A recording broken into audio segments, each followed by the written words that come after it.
Hi, I'm Somer Hackley, Hi, I'm Zen Mac. This is the Art of Search Hiring Manager series. and these are stories and insights about all things hiring.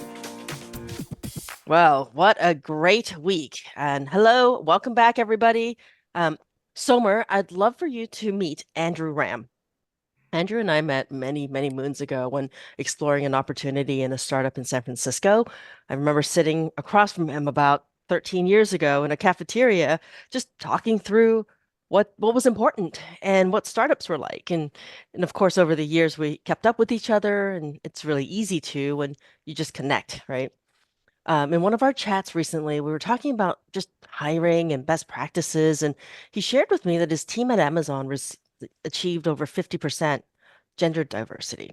And I thought that was a really cool metric, not a small feat whatsoever. And so I just had to ask him to join us.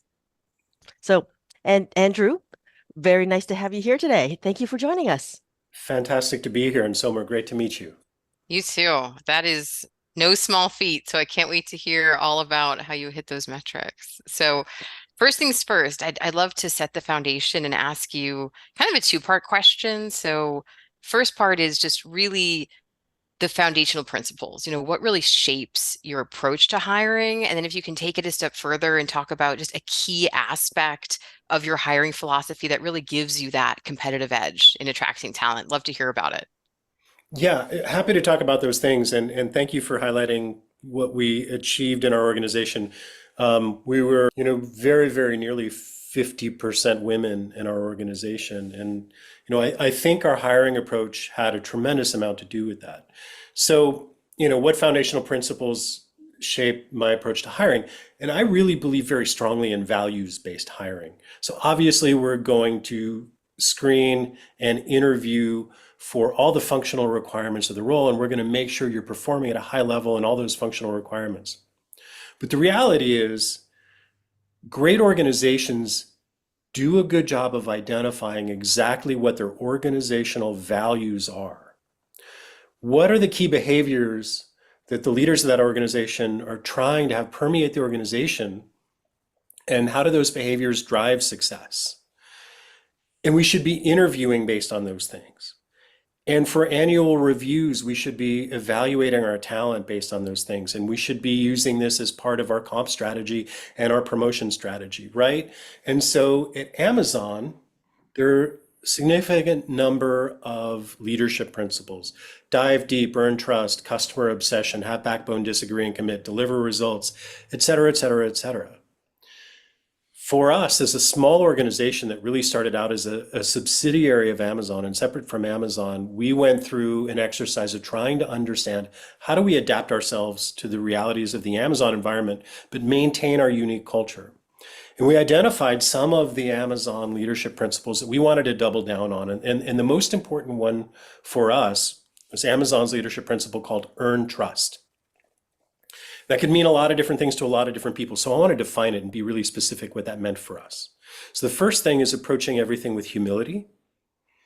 And that is really critical to getting people to engage with you in a way that they can have intense intellectual debate, right? But it's respectful debate. And I really think the magic in organizations is highlighting what areas have to be debated.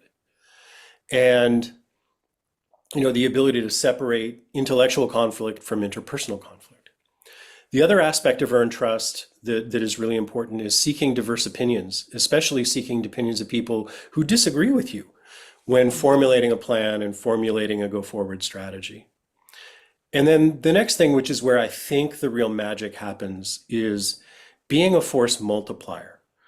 And I really think earned trust absolutely means being a force multiplier, which is don't just seek to drive your own success, but be really deeply invested in everyone's success around you and look for ways to be the glue that connects the dots for all the things so that other people can be more successful as well.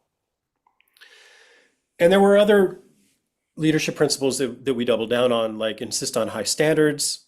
That's pretty obvious. We were serving some of the biggest brands in the world, like New Balance and Sony and Samsung and Disney and a whole bunch of others like that. And we had to serve them with the best of the best. We couldn't cut corners on anything. It had to shine.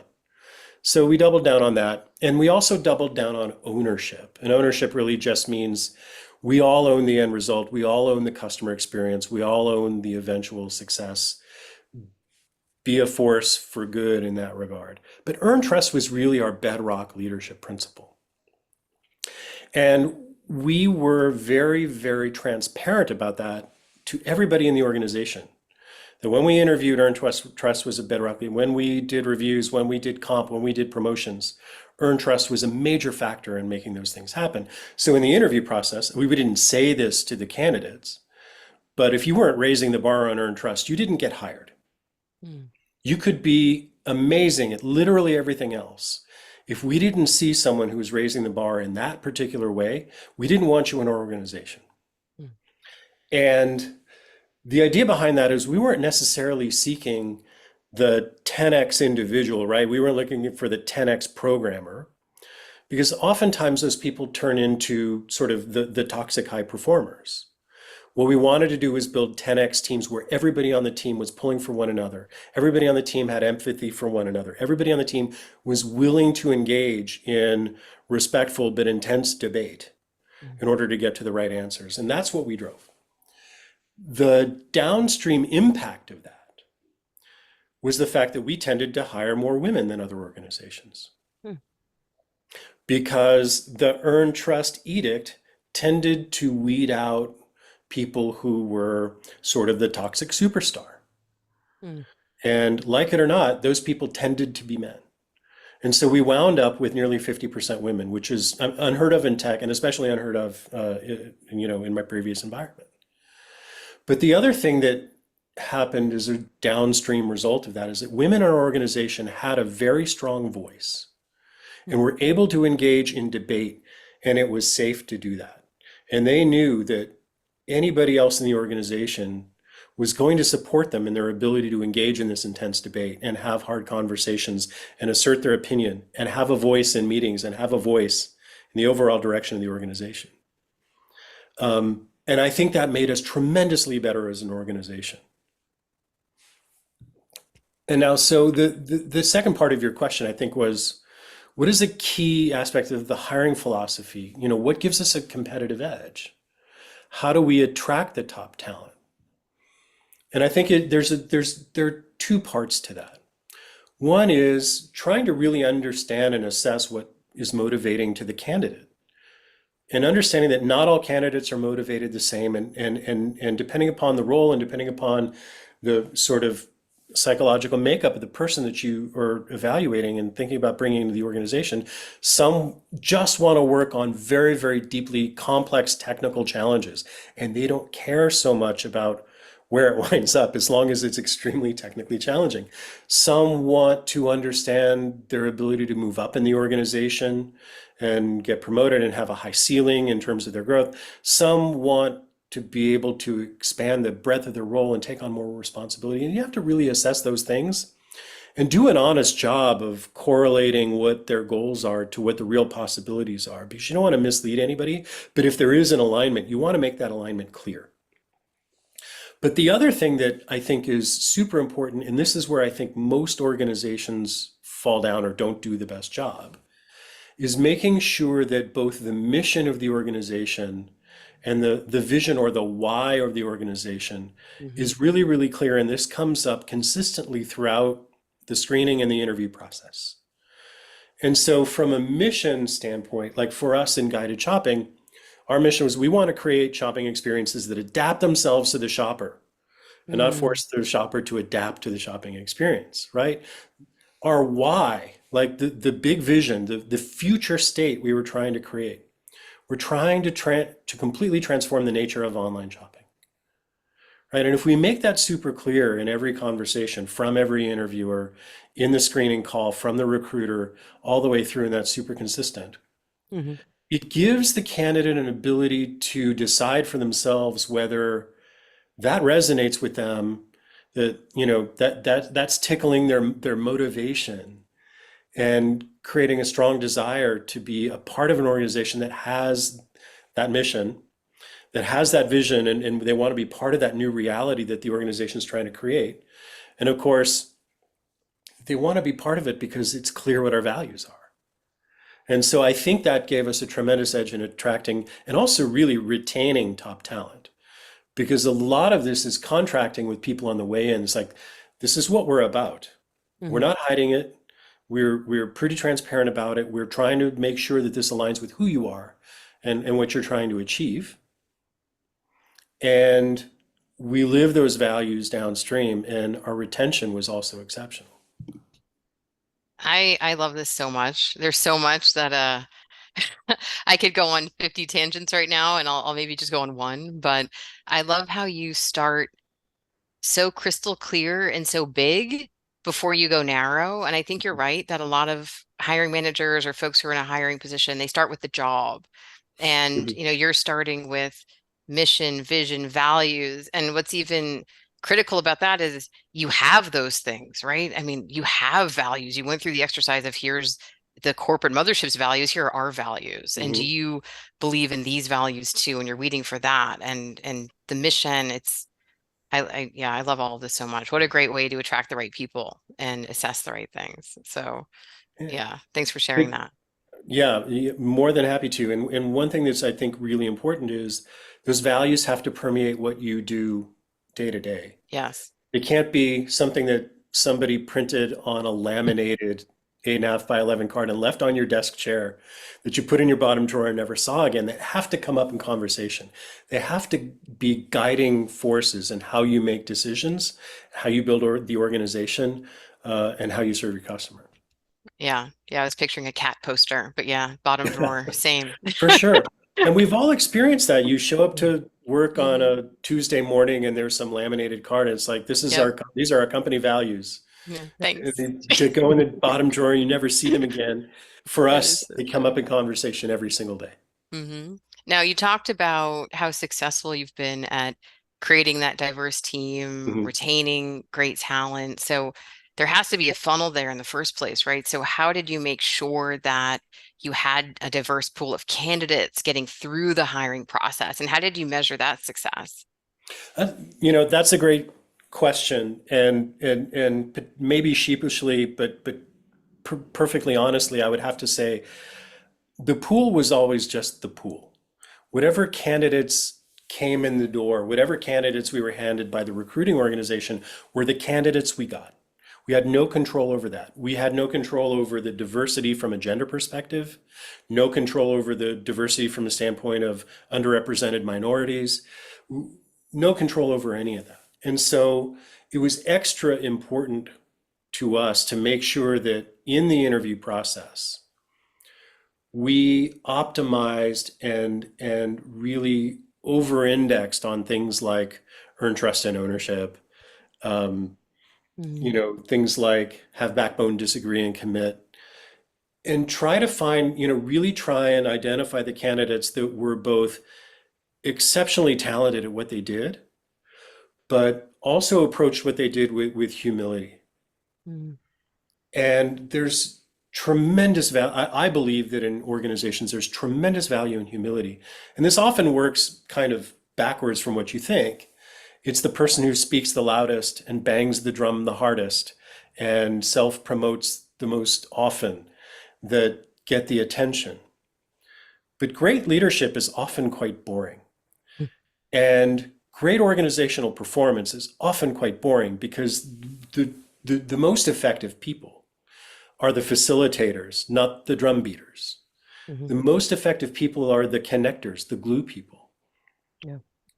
A great example of that, there's a woman in my organization who was an absolute superstar.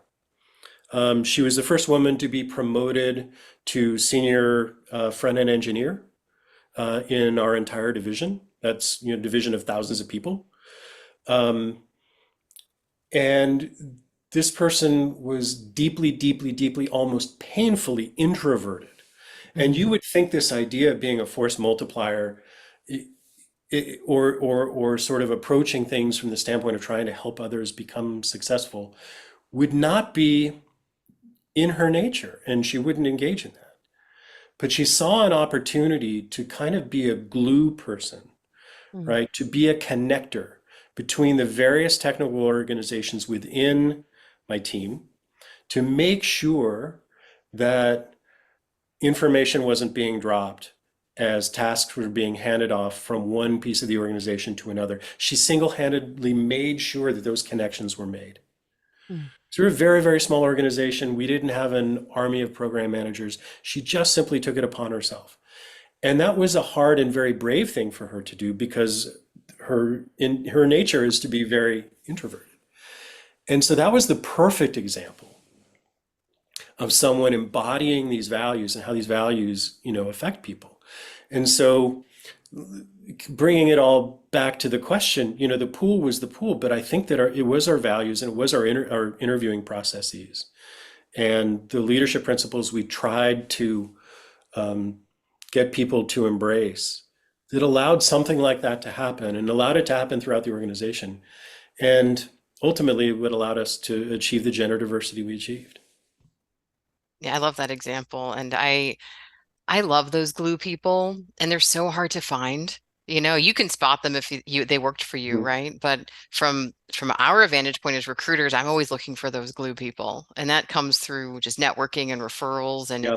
those are the people that shine, right? They're the ones that are breaking down barriers, gaining buy-in, influencing. Yeah, they're awesome. I love that you hire for that and created so many of Mhm. them. And yeah, that's awesome. Um, so anything to add in terms of, it sounds like you have a really great process around hiring. Is there anything unconventional or any strategies that you've used in hiring that really went and yielded exceptional results? Yeah, there's one little tidbit. There's one sort of I almost call it a secret weapon when you're hiring, especially when you're hiring leaders, when you're hiring managers.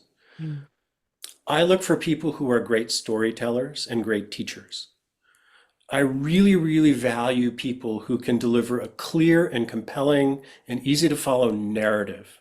mm, And that's for everybody, tech and non-tech, right? Because if we're going to take a specific approach, I need to understand what motivated your perspective, what alternatives did you consider, what was the rationale for choosing or recommending the thing that we want to go do, what are the trade-offs? And it takes a special person to be able to communicate that super clearly. mm, And I think that if you can infuse that in your leadership throughout the organization, what happens is you move people from an area of agreement to an area of commitment because they can embrace the rationale. They can embrace the nature of what was considered, who you argued with, what different perspectives you considered, what you ultimately chose and why, right? And so you get from a tacit agreement to true and deep commitment. And we use this terminology all the time: disagree and commit, disagree and commit, disagree and commit. It's like, no, we compared ideas. We engaged in the intellectual conflict. We chose one. There wasn't necessarily disagreement. There was debate, but in the end, there's really not disagreement. We're all sort of, rowing the boat in the same direction because of our ability to deliver a clear narrative about what motivates our actions, what motivates our activities, why it matters to our customers, how it's going to play out in terms of achieving our downstream objectives. And getting people on board becomes easier because you've done the hard work up front um, to engage in that respectful debate. I love yeah, it. That wow. storytelling is so key. Yeah, Zen, go ahead. Now, I was just going to add in a comment here, which was it almost was a byproduct. Your ability to hire and retain superstars wasn't because you threw a flag out there and said, I'm going to hire exceptional superstars and fantastic people. And oh, by the way, my goal is gender diversity. It emerged that way Mhm. because you did the work and focused on what kind of organization you wanted to build. And of course, by highlighting the earned trust, right? The Mhm. attributes and the mission and the values, you do end up building a fantastic team of superstars because that's what you looked for. And you Yeah. weren't looking for the flag that you were chasing, but rather did the work on the foundational level. And I love that. Yeah, we always believed the organization I joined was an organization filled with brilliant human beings who were also good human beings. And so that was that the template already existed. Mm.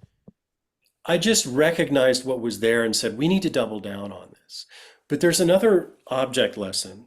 And I think this lesson will stick with me for my entire career. We had a software developer in our organization who was an absolute, 11 out of 10 home run kind of super developer and a great guy too. Not at all, a toxic superstar, but a truly great guy, 10 out of 10 developer, unbelievable. He ultimately left the organization to go do some work for something that's more of a passion project for him. And so we were trying to hire to replace him, and we have our head in our hands and we're bemoaning the fact that we lost this guy and how are we going to ever replace him? He's so incredible.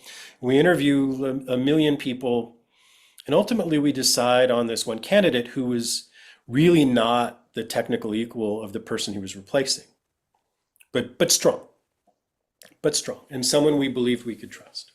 This person came in our organization and on their own, without any prompting from anybody else, looked at all of the practices we were employing in developing and documenting code, creating not only highly reliable software, but software that could be maintained downstream very easily. And he realized our code documentation processes were terrible.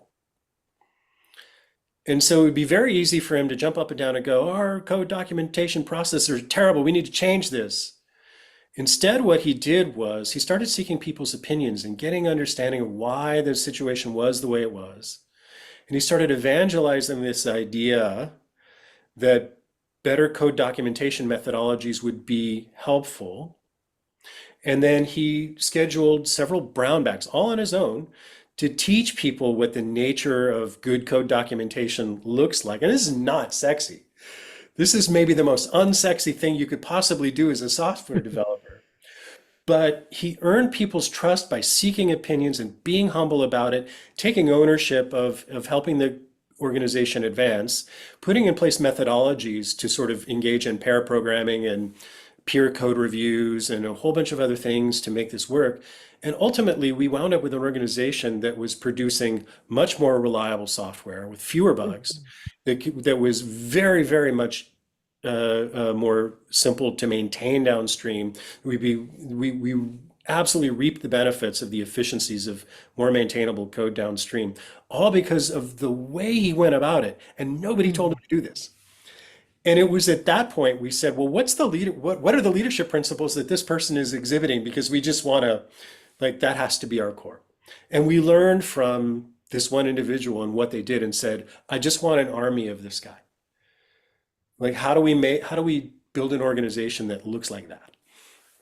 And so that's how the earn trust thing actually became our bedrock leadership principle. Yeah, thank you for sharing that, Andrew. And it just goes back to what you were saying earlier about hiring for, not individual, strength, but really that team amplification and someone that will bring the whole org to the next level. And it just, seeing those people and yeah, doing the unsexy things and taking it upon himself and like you said, he wasn't just hammering it into people. It was like, no, going about it the right way, being humble, and people got on board. So yeah, this is awesome. I love just your ability to be very deliberate and thoughtful and strategic about all of this. And it just goes to show the proofs in the pudding of the organization you've built. So yeah, it's been really great having you here today. Zen, is there anything else you would add?